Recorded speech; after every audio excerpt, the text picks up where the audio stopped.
Hello, and welcome to another episode of The End of the Search. This one I call it, There Are No Answers to Any Question. And it's based on a question someone asked. It says, More brilliance, thank you. Can you help me with this question? If consciousness is whole, complete, self-sustaining, and a power that is forever conscious of only itself, then why do we say it expresses in and through us as humans? It knows absolutely nothing of our illusory existence as humans. We are not humans. The illusion of humanhood will always only ever be an illusion. How can the absolute, pure, all-pervading consciousness reach, touch, or influence that which does not exist in reality?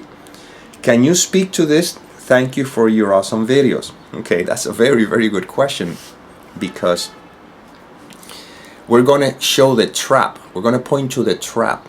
Okay, there are no answers to any question, because every question seems to be a thought that appears in all that there is. Now, the problem here is that when you ask the question, is because you already have overlooked the fact that you identify with the personal self, which in this case would be called a human being, and now from that perspective you now see a question that is unanswerable, because if there's no humans, if there's no me, who's the one who would be asking a question? When we point to the fact that life or whatever consciousness is all that there is, it's a pointer, but it's not a pointer that anyone will get. It's simply the fact that is. Now, within the world of appearances, within the illusion, which is non-existence, but it appears as if it existing, within the illusion, how does any of this could actually come to play? You see? Something has to be responsible for this seeming appearance. So this is where the challenge comes in. This appearance is an appearance. It's not true.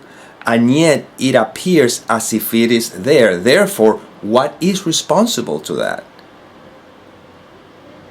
You see? So when we use words as consciousness expressing through each of the character, it's not that consciousness deliberately is choosing to express itself through any character. It's that there's no other way of saying anything else. What can we say? When you're sleeping and you're dreaming, the mind that is dreaming the dream is not expressing itself through each of the characters, because the mind is in bed. Minding. That's it. Everything that happens in the world of illusion is a projection from that mind. So if the conversation is taking place in the dream state, the only words that they can use is that we are here because the mind which projects all of this is expressing itself through each of us. You see? But in reality, it's a trap, because when the question arises in the dream, which is not made by the characters in the dream, is made by the mind itself, this is how the mind itself remains trapped in its own delusion. You see? So technically speaking, the all-pervading, self-sustaining power that forever conscious of only itself, and check this out here, is not even conscious of itself, because it's not conscious at all. See, conscious of itself implies a division, but we don't know what words to use. That which is all there is not conscious of anything. It simply is. That's it. But the moment a projection seems to happen, that projection is what gives the illusion of being conscious of.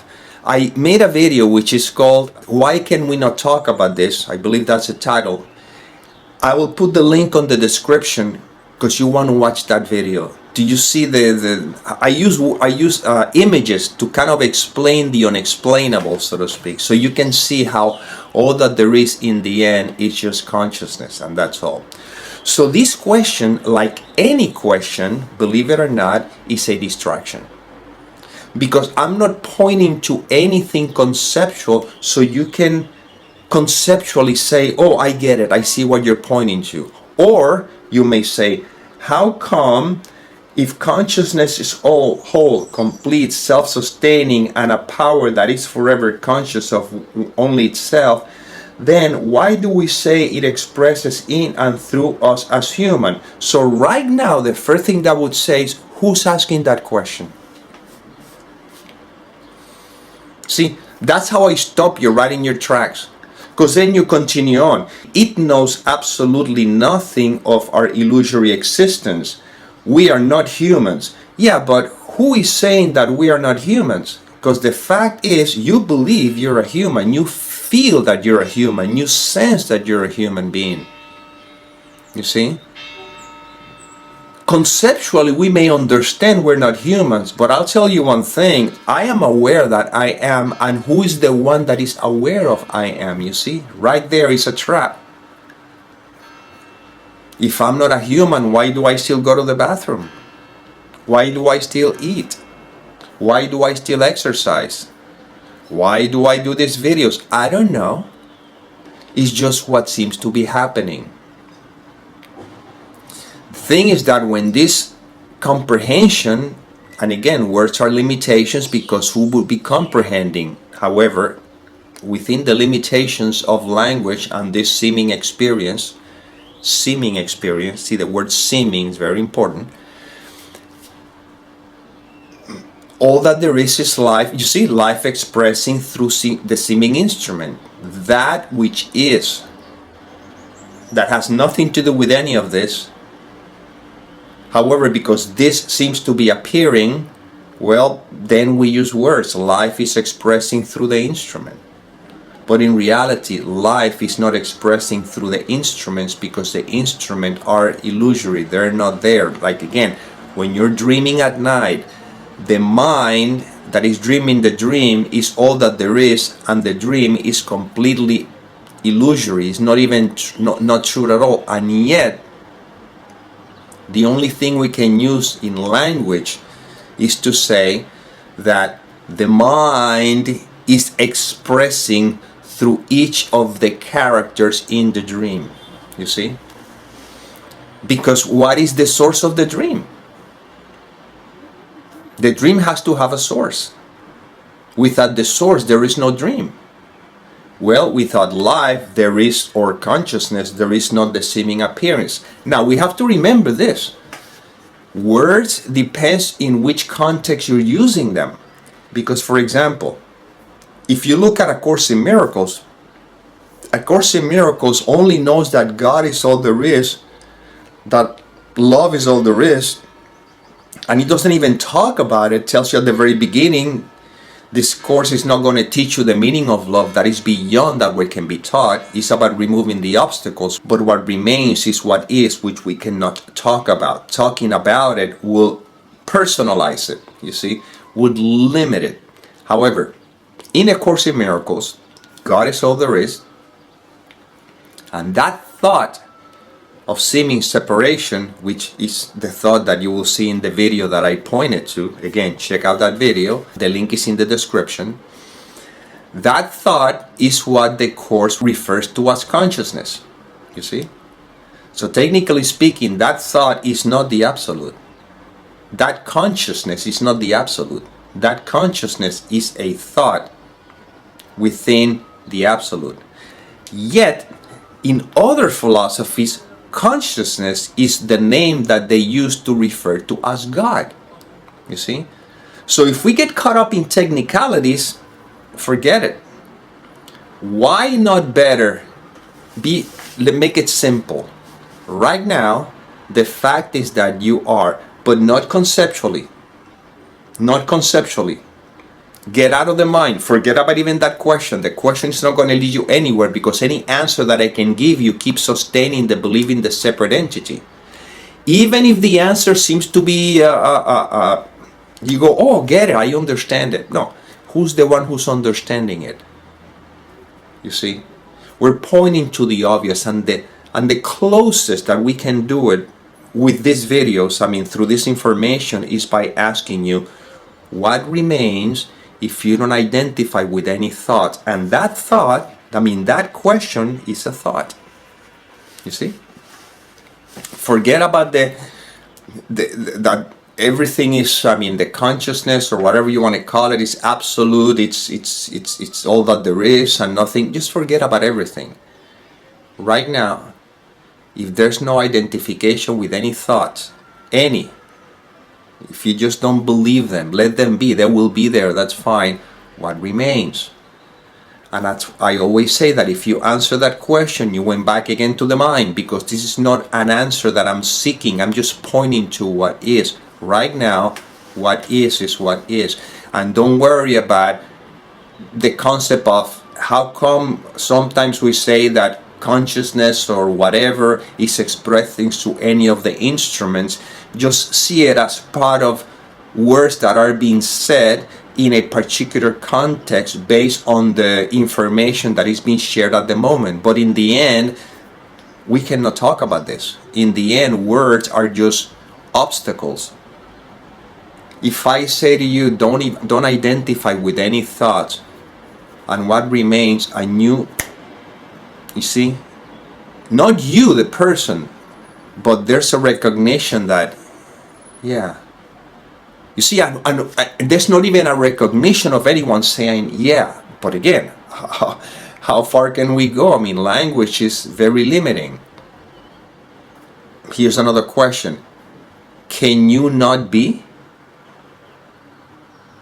And the mind is trying to get it. See, now I'm saying mine as if I'm pointing to here, but in other contexts, mine is that thought of separation. You see, so again, this is why words are going to be very confusing. But let's use these words better, conceptually, okay? Right now, are you not be? Are you not being? You are being always. You can never not be. And conceptually, you're trying to get it. No, you don't have to get this. You are being before the mind with all these concepts that are rushed into it and start judging and giving meaning to anything. No, you are. Right now, you are. You're being. As this become obvious, then there's no need to talk about this. As a matter of fact, all the questions immediately fall by the wayside. All of them. Because they're just thoughts, like this one. This question is a thought. It's a thought that seems to appear in what is. And it doesn't matter whether you think, yeah, but if what is all there is, how come it expresses itself through the human experience? Okay, this is another thought. See, that question is another thought that keeps holding on to the thought, the very subtle thought that says I'm a human being, even though I'm saying that humans doesn't exist. You see? Do you see where this is really pointing to? Technically speaking, if this is, again, the limitation of words is letting me to say understood, but who would be understanding it? However, within the limitation of language and doing the best that we can, when this is integrated, when this is seen through, there's no need to watch any other video of mine. I'm not saying you do whatever you're going to do, because you're not even the doer anyway. That which supposedly projects all of this, it's the one that leads you to do whatever you do. But in reality, I mean, would you have to know more about this? See, when you know that you are and life unfolds, that's it. What happened is that the identification with the character, with its seeming desires and expectations and everything, all of that is what makes this very complicated. Because on one end, I want truth. In reality, what most people are saying, I want to stop suffering. But you never question who's the one suffering. So what they're saying is that it's not that I really want truth, I just want to stop suffering so I can enjoy more pleasure. And that is not what these videos are pointing to. Because pain and pleasure are both part of the dualistic experience, but what you are is that in which the dualistic experience seem to appear and disappear. That's the fourth book in the series. I am in which everything seemed to appear and disappear. So if you now understand that this is a seeming experience, then you can live with that. I know that this is a seeming experience, but it's not denied, it's not suppressed, it's just seen through. I still eat, I still exercise, I still go to the supermarket, I still talk to people. You see, but I'm saying I still, but there's a recognition that I, person, is not actually doing any of this. This is what seems to be happening through the instrument, and I'm okay with that, because again, if you try to find an answer to a question, any question, especially like this one, you're going to be running in circles for the rest of your life. It's a closed loop.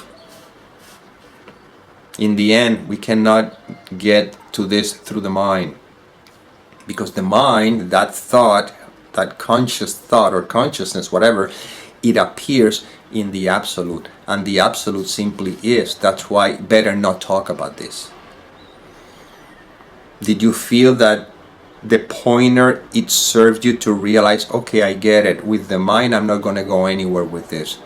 I simply am, and that's it.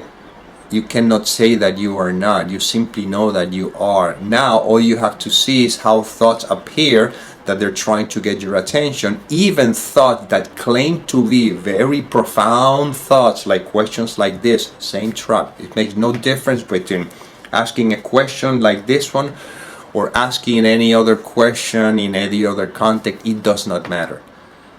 Now questions will arise for practical reasons. Hey, I'm starting a business, how do I go about to do so? Okay, sure, you go to this particular place and you bring these papers and everything. Yeah, that's fine.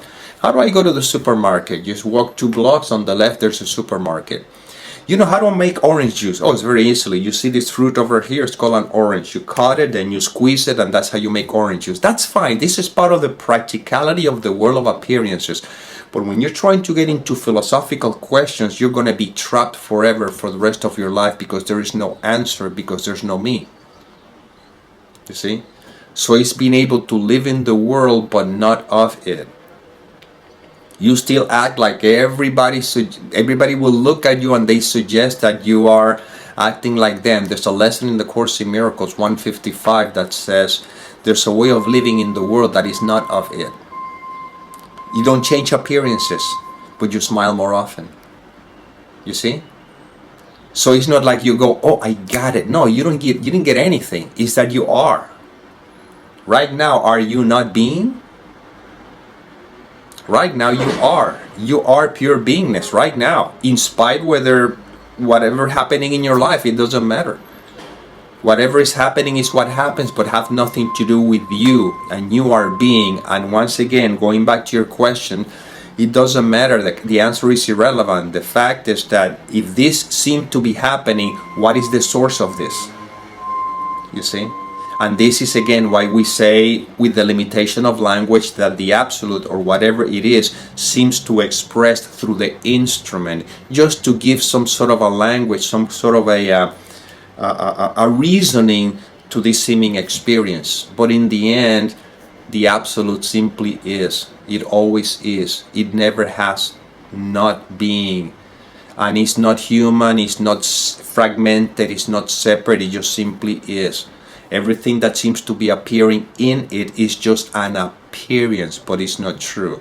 So when this really settles in, it's not like you disappear and you become a ghost in the world. No, the difference is that when this is seen through, you stop suffering. The suffering stops. You experience what is referred to as the peace that surpasses all understanding, while the seeming experience continue until the experience no longer is. That's it. And this is the practicality of this remembering. That's all. We're just simply remembering the same thing over and over again, and questions like this immediately just fall by the wayside. They just drop. It doesn't matter if consciousness or absolute is all that there. I don't know. I don't care. Let me have my coffee. That's it. Okay, well, I hope this brought some light into your question. I don't know, and I hope it serves. And as always, may peace permeate the mind so that love can be extended.